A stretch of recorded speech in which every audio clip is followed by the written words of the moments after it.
pistolero. Sabi niya sa crowd, wala akong pake sa titulo, gusto ko lang respeto.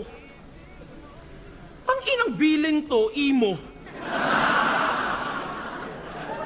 Villain ka, tas nanlilimos validation ng audience? Pakaugag ng bisyon. Kumukontra ka sa mga bida, pero sa iyong pagiging kontrabida, ikaw mismo yung kontradiksyon. Gusto lang nilang banatan mo yung Donggalo, DDS, ganun lang kasimple. Para ma-feed mo yung satisfaction nila ng matindi, pero wala silang pake kung manalo ka o hindi. Basta, okay yan si Seyi kahit walang bars, basta masakit magsalita.